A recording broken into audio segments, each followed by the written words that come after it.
नमस्कार, जोहार। मैं याचना जायसवाल, आप देख रहे हैं न्यूज झारखंड। चलिए जानते हैं सुबह से लेकर शाम तक की झारखंड की तमाम बड़ी खबरों को।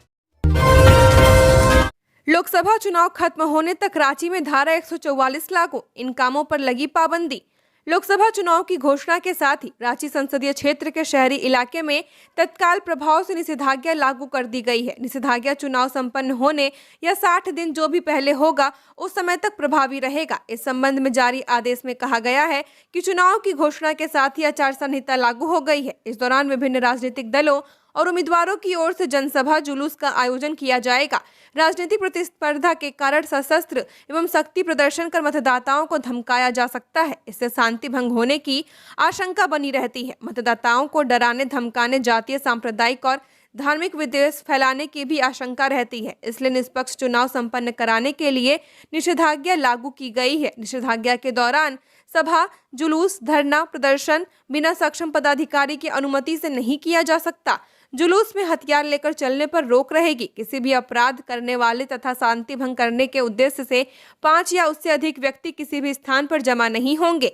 चुनाव प्रचार में अत्यधिक खर्च, नकदी एवं वोट के लिए प्रलोभन, अवैध हथियारों की आवाजाही, गोला बारूद, शराब, असामाजिक तत्वों पर नजर रखने के लिए फ्लाइंग स्क्वाड को प्रखंड स्तर तक टीम बनाकर निगरानी रखने का निर्देश दिया गया है। 11वीं जेपीएससी परीक्षा का पेपर लीक होने का दावा, कैंडिडेट्स बोले खुली हुई ओएमआर सीट मिली, चतरा जामताड़ा में हंगामा। झारखंड लोक सेवा आयोग की ओर से आज 11वीं सिविल सेवा की परीक्षा हो रही है। 2 पालियों में होने वाली परीक्षा को लेकर अभ्यर्थी पेपर लीक का दावा कर रहे हैं। पहली पाली की परीक्षा के दौरान चतरा और जामताड़ा में कैंडिडेट्स ने जमकर हंगामा किया। छात्रों का आरोप है कि उन्हें खुला हुआ क्वेश्चन पेपर और ओएमआर सीट मिली है। चतरा के उपेंद्रनाथ वर्मा इंटर कॉलेज के परीक्षा केंद्र में जेपीएससी अभ्यर्थियों ने हंगामा करते हुए नारेबाजी की। परीक्षा देने वाले छात्रों का आरोप है कि परीक्षा केंद्र प्रबंधन पर परीक्षा से पहले ही प्रश्न पत्र लीक कर दिया गया है। क्लास की बजाय परीक्षा से पहले प्रिंसिपल चैम्बर में प्रश्न पत्र खोलने का छात्रों ने आरोप लगाया है। मामले में प्रिंसिपल धनेश्वर राम का कहना है कि कंट्रोल रूम में टाइम टेबल के अनुसार प्रश्न पत्र खोला गया है। पूरी प्रक्रिया वीडियो रिकॉर्डिंग कराई गई है। छात्रों के आरोपों को उन्होंने निराधार बताया है। जामताड़ा के मिहिजाम में जेजेएस डिग्री कॉलेज सेंटर पर भी अभ्यर्थियों ने हंगामा किया। उनका कहना है कि सील खुला हुआ पेपर होने दिया गया। इधर परीक्षा में गड़बड़ी की शिकायतों पर जेपीएससी ने चुप्पी साध रखी है। अधिकारियों ने बस इतना कहा है कि हमारे पास सूचना आई है, पता लगाया जा रहा है। कैबिनेट का फैसला, राज्य सरकार किसानों को 2 व 5 एचपी के सोलर पंप सेट 90% की सब्सिडी पर उपलब्ध कराएगी। राज्य सरकार ने किसान समृद्धि योजना के कार्यान्वयन की रूपरेखा तय कर दी है। राज्य मंत्रिपरिषद ने शनिवार को इसके लिए 80 करोड़ रुपए मंजूर किए। इससे किसानों को 2 और 5 एचपी के सोलर पंप सेट 90% सब्सिडी पर दिए जाएंगे। इसके अलावा मिलेट्स, मोटे अनाज का उत्पादन बढ़ाने के लिए 50 करोड़ की राशि स्वीकृत की गई है। अभी राज्य में 40,000 हेक्टेयर में मिलेट की खेती होती है। अगले 5 साल में इसे 5 लाख हेक्टेयर करने का लक्ष्य रखा गया है। साथ ही फसल बीमा को वित्तीय वर्ष 2024-25 के लिए भी लागू करने की मंजूरी दी गई है। इसी तरह जमशेदपुर के भुइयाडीह लिट्टी चौक से भिलाई पहाड़ी टूवे के बीच स्वर्णरेख नदी पर 4 लेन पुल और पहुंच पथ बनाने की स्वीकृति दी गई है। इस पर 77.77 करोड़ रुपए खर्च किए जाएंगे। बैठक में सड़क निर्माण से जुड़े 1.5 दर्जन प्रस्तावों को मंजूरी दी गई है। इनमें 1 दर्जन प्रस्ताव संथाल परगना के हैं। बनता राहे बुंडू पथ को 178 करोड़ की लागत से 2 लेन किया जाएगा। गोलामुरी सड़क को 333 करोड़ की लागत से 4 लेन किया जाएगा। खबरों में आगे बढ़ने से पहले अगर आपने अभी तक इस चैनल को सब्सक्राइब नहीं किया है तो सब्सक्राइब कर लें, जिससे आपको झारखंड की हर छोटी बड़ी खबर के अपडेट मिलते रहें। तो चलिए बढ़ते हैं खबरों की ओर। झारखंड में 19 मार्च को बारिश का ऑरेंज अलर्ट। 21 मार्च तक प्रदेश में साइक्लोनिक सर्कुलेशन का असर। 22 के बाद सुधरेगा मौसम। बंगाल की खाड़ी में साइक्लोनिक सर्कुलेशन का असर झारखंड के कई हिस्सों में दिखने लगा है। इस वजह से रांची सहित कई हिस्सों में शनिवार को बारिश हुई है। करीब आधे घंटे से अधिक समय तक रांची में करीब 3 मिलीमीटर बारिश रिकॉर्ड की गई। इसके अलावा राजधानी और आसपास के कुछ हिस्सों में हल्की ओलावृष्टि भी हुई है। जमशेदपुर में भी बूंदाबांदी बारिश हुई है। 19 मार्च तक बारिश का ऑरेंज अलर्ट जारी किया गया। मौसम विभाग की माने तो 21 मार्च तक अलग अलग जिलों में हल्की बारिश होने की संभावना है। 22 मार्च से मौसम सामान्य हो सकता है। मौसम विभाग का कहना है कि राज्य के दक्षिणी और निकटवर्ती मध्य हिस्से में कहीं कहीं गर्जन के साथ बारिश भी हो सकती है। हवा की गति 30 किलोमीटर से 40 किलोमीटर प्रति घंटे रह सकती है। मौसम विभाग ने 19 मार्च को लेकर ऑरेंज अलर्ट जारी किया है। इस दिन राज्य के मध्य हिस्सों में ज्यादा असर दिख सकता है। हवा की गति 40 से 50 किलोमीटर प्रति घंटे तक हो सकती है। 19 मार्च को राज्य के संथाल परगना के इलाके में भी बारिश होगी। यही वजह है कि यहां के लिए येलो अलर्ट जारी किया गया है। 22 मार्च से मौसम शुष्क हो सकता है। झारखंड में फिर कसेगा ईडी का सिकंजा। प्रीति, पिंटू, प्रमोद से लेकर विधायक अंबा तक से होगी पूछताछ। सोमवार से ईडी दफ्तर में एक बार फिर पूछताछ का दौर शुरू होने जा रहा है। ईडी के अधिकारी अवैध खनन, जमीन घोटाले से लेकर बालू तस्करी तक के मामलों में राज्य के प्रभावशाली लोगों से पूछताछ करेंगे। ईडी की पूछताछ की शुरुआत सोमवार को हेमंत सोरेन के प्रेस सलाहकार अभिषेक प्रसाद उर्फ पिंटू से होगी। होली से पहले यानी 18 मार्च, 19 मार्च और 20 मार्च को ईडी राज्य के 3 अहम लोगों से पूछताछ करेगी। ईडी ने जमीन घोटाले के संदिग्ध प्रीति कुमार को 20 मार्च को सुबह 11 बजे तलब किया है। आपको बता दें कि प्रीति कुमार राज्य के सीनियर आईएएस अविनाश कुमार की पत्नी है। वहीं ईडी ने अभिषेक प्रसाद उर्फ पिंटू को 18 मार्च और रांची के हटिया डीएसपी प्रमोद मिश्रा को 19 मार्च को तलब किया है। झारखंड के रॉबिन मिंज नहीं खेल पाएंगे आईपीएल। कोच ने बताया पूरी तरह फिट नहीं है तूफानी बल्लेबाज। आईपीएल सीजन शुरू होने से पहले गुजरात टाइटंस को बड़ा झटका लगा है। इस टीम के युवा खिलाड़ी रॉबिन मिंज नहीं खेल पाएंगे। गुजरात टाइटंस के कोच आशीष नेहरा ने बताया कि इस सीजन रॉबिन मिंज नहीं खेल पाएंगे क्योंककि वह पूरी तरह फिट नहीं है। बता दें कि आईपीएल ऑक्शन में गुजरात टाइटंस ने रॉबिन मिंज को 3 करोड़ 60 लाख रुपए में खरीदा था। दरअसल बीते 3 मार्च को वह भीषण बाइक हादसे का शिकार हो गए थे। इस हादसे में उन्हें काफी चोट आई है। झारखंड का यह बल्लेबाज अपनी तूफानी बल्लेबाजी के लिए जाना जाता है। इसके अलावा आईपीएल ऑक्शन में बिकने वाले पहले आदिवासी क्रिकेटर भी हैं। बता दें कि रॉबिन मिंज झारखंड के लिए अंडर 19 और अंडर 25 टीम में खेल चुके हैं। आईपीएल ऑक्शन 2024 में गुजरात टाइटंस ने रॉबिन मिंज को 3 करोड़ 60 लाख रुपए में खरीदा था। जेपीएससी परीक्षा पर बाबूलाल का बड़ा बयान। बोले पेपर लीक की प्रबल संभावना। जेपीएससी परीक्षा समाप्त हो गई है, लेकिन उससे पहले ही कई परीक्षा केंद्रों से पेपर लीक होने की बात सामने आ रही है। कई परीक्षा केंद्रों में अभ्यर्थियों ने आरोप लगाया है कि प्रश्न पत्र का सील पहले से ही खुला हुआ था। इधर इस मामले पर विपक्षी पार्टी भाजपा हमलावर है। भाजपा के प्रदेश अध्यक्ष बाबूलाल मरांडी ने सोशल मीडिया पोस्ट के जरिए चंपई सोरेन सरकार को परीक्षा करवाने में फेल बताया है। बाबूलाल मरांडी ने ट्वीट करते हुए लिखा है कि जेएसएससी सीजीएल परीक्षा में हुई गड़बड़ी की आग तब तक बुझी नहीं। इधर जेपीएससी परीक्षा के दौरान ही पेपर लीक होने की बात सामने आने लगी है। कुछ परीक्षा केंद्रों से सूचना मिल रही है कि प्रश्न पत्र क्लासरूम में खोलने के बजाय प्रिंसिपल ने चेंबर से खोल कर लाए गए थे, यानी छात्रों को सील खुला हुआ प्रश्न पत्र दिया गया है, जिससे पेपर लीक की संभावना प्रबल हो गई है। विरोध करने पर छात्र छात्राओं के साथ दुर्व्यवहार भी किया गया। चुनाव को लेकर बॉर्डर पर चेकिंग अभियान जारी। गढ़वा जिले में लोकसभा चुनाव को लेकर जिला और पुलिस प्रशासन रेस हो गई है। गढ़वा एसपी के निर्देश पर जिले के 5 अंतर्राज्य चेकपोस्ट जगहों पर वाहन चेकिंग अभियान चलाया गया, जिसका नेतृत्व खुद जिले के एसपी दीपक पांडे ने किया। एसपी ने झारखंड छत्तीसगढ़ बॉर्डर के गोदरमाना चेकपोस्ट पर ड्यूटी में तैनात जवानों की जांच की एवं सख्ती से जांच करने का निर्देश दिया। वहीं उत्तर प्रदेश झारखंड सीमा के बिलासपुर और बिहार झारखंड सीमा के श्रीनगर में सख्ती से वाहन चेकिंग अभियान चलाया गया। मां का शव बेटे ने 4 दिन घर में रखा। डॉक्टरों ने कहा मर गई है, फिर खुद करने लगा इलाज। दुर्गंध फैली तो पड़ोसियों ने पुलिस बुलाई। धनबाद में मृतक मां को जिंदा बताकर एक युवक ने 4 दिनों तक शव घर में रखा। इन 4 दिनों में जब महिला की बॉडी डिकम्पोज होने लगी तो उसकी दुर्गंध पूरे मोहल्ले में फैलने लगी। फिर पड़ोसियों ने पुलिस को इसकी जानकारी दी, जिसके बाद पुलिस ने मृतक महिला के शव को पोस्टमार्टम के लिए भेज दिया। बताया जा रहा है कि डॉक्टरों के कहने पर भी उसे यकीन नहीं हुआ है और मृतक मां को घर में रखकर खुद इलाज करने लगा था। इसके लिए वह इंटरनेट का सहारा ले रहा था। जानकारी के मुताबिक महिला का बेटा दूसरे शहर में नौकरी करता है। मृतका की पहचान आशा देवी 70 वर्षीय के रूप में की गई है। वह अपनी बहन और बेटे सौरभ उपाध्याय 38 वर्षीय के साथ 2 मंजिला मकान में रहती थी। घटना जिले के थाना क्षेत्र के हीरापुर मास्टरपाड़ा की है। रांची बनारस वंदे भारत एक्सप्रेस का ठहराव गोमो और पारसनाथ में करने की मांग। कल से होगा नियमित परिचालन।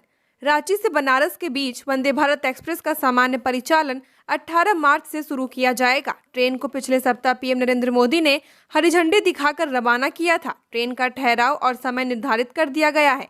ऐसे में अब ट्रेन का ठहराव गोमो और पारसनाथ में करने की मांग की जा रही है।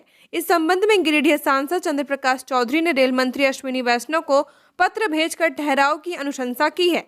सांसद के प्रस्ताव पर रेल मंत्री की स्वीकृति की मुहर लग गई तो ठहराव शुरू हो जाएगा। गोमो में ठहराव से धनबाद व आसपास के यात्री भी वंदे भारत की सवारी कर सकेंगे। ट्रेन का परिचालन गुरुवार छोड़ सप्ताह में 6 दिन किया जाएगा। ट्रेन 20887 रांची वाराणसी वंदे भारत एक्सप्रेस रांची से सुबह 5:10 पर खुलकर दोपहर 1 बजे वाराणसी पहुंचेगी। वापसी में ट्रेन 20888 वाराणसी रांची वंदे भारत वाराणसी से शाम 4:05 पर खुलकर रात 11:55 पर रांची पहुंचेगी। एफएम पर दी जाएगी ट्रैफिक जाम की जानकारी। रांची पुलिस कर रही तैयारी। सड़क जाम की वजह से किसी की फ्लाइट और ट्रेन नहीं छूटे, इसके लिए ट्रैफिक पुलिस नई व्यवस्था लागू करने की तैयारी कर रही है। अब एफएम रेडियो के जरिए वाहन चालकों को ट्रैफिक जाम की जानकारी दी जाएगी। वहीं ट्रैफिक पुलिस के द्वारा ट्विटर और दूसरे सोशल मीडिया के माध्यम से शहर में ट्रैफिक जाम होने और जाम फ्री होने की स्थिति दोनों की सूचनाएं दी जाएंगी। रांची ट्रैफिक पुलिस की ओर से जल्द ही एफएम रेडियो के साथ समझौता करेगी, इसकी तैयारी शुरू कर दी गई है। ट्रैफिक डीएसपी प्रमोद कुमार केसरी ने बताया कि इस सिस्टम को लागू करने की प्रक्रिया शुरू कर दी गई है। इस पर कंपनी के साथ बातचीत भी चल रही है। बता दें कि ट्रैफिक पुलिस की ओर कुछ दिन पहले ट्रैफिक अलर्ट सिस्टम लागू कर दिया गया है। मोबाइल पर ट्रैफिक जाम से संबंधित जानकारी वाहन चालकों को दी जाएगी, लेकिन अधिकारी के बदलते ही यह व्यवस्था बंद कर दी गई। झारखंड विधानसभा 20 मई को गांडेय में उपचुनाव, कल्पना लड़ी तो बढ़ेगा सियासी पारा। झारखंड विधानसभा लोकसभा चुनाव के साथ ही झारखंड विधानसभा की गांडेय सीट पर उपचुनाव की घोषणा चुनाव आयोग ने कर दी है। 20 मई को गांडेय में उपचुनाव होना है। झामुमो विधायक डॉक्टर सरफराज अहमद ने 1 जनवरी को विधायक पद से इस्तीफा दे दिया था। राजनीतिक हलकों में तब से चर्चा रही है। यह सीट हेमंत सोरेन की पत्नी कल्पना सोरेन के लिए खाली कराई गई है। वहीं इस सीट पर चुनाव कराए जाने को लेकर तरह तरह की अटकलें लगाई गई। भाजपा खेमा का कहना है कि राज्य में विधानसभा चुनाव में 1 वर्ष भी बाकी नहीं है। ऐसे में 1 वर्ष से पहले उपचुनाव नहीं हो सकता। इसके बाद झारखंड की राजनीति में शाहमात का खेल चलता रहा। इस सीट पर उपचुनाव की घोषणा के साथ ही झारखंड की राजनीति गर्मा गई है। हेमंत सोरेन की पत्नी कल्पना सोरेन ने सियासी मोर्चा पहले ही संभाल लिया है। गांडेय सीट से श्रीमती सोरेन को पार्टी ने उतारा तो सियासी पारा और चढ़ेगा। गिरिडीह के अहिल्यापुर में तालाब में डूबने से 2 बच्चे की हुई मौत, परिजनों में मचा कोहराम।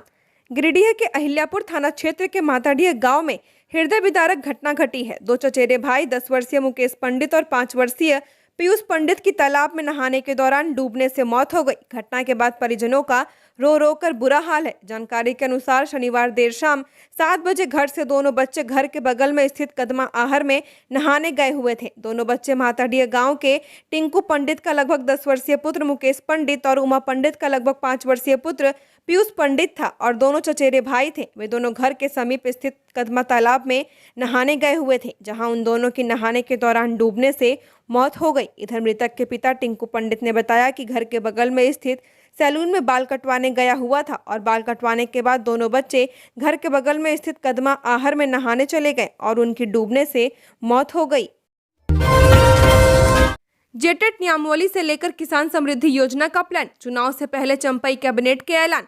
झारखंड के मुख्यमंत्री चंपई सोरेन की अध्यक्षता में शनिवार को हुई मंत्रिपरिषद की बैठक में झारखंड शिक्षक पात्रता परीक्षा नियमावली 2024 गठन की स्वीकृति मिली है। नियमावली 2019 में संशोधन करके इसे लाया गया है। इससे पहले प्रारंभिक विद्यालयों में योग्यता रखने के लिए राज्य में वर्ष 2013 और 2016 में जेटेट परीक्षा आयोजित की गई थी। यह परीक्षा जेटेट नियमावली 2012 के तहत कराई गई थी।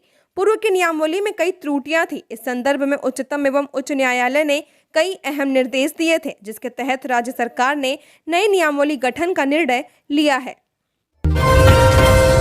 रामगढ़ में 7,28,000 और पाकुड़ में 8,05,000 वोटर करेंगे मतदान। जिला प्रशासन ने तैयारी की पूरी, 80% मतदान कराने का लक्ष्य।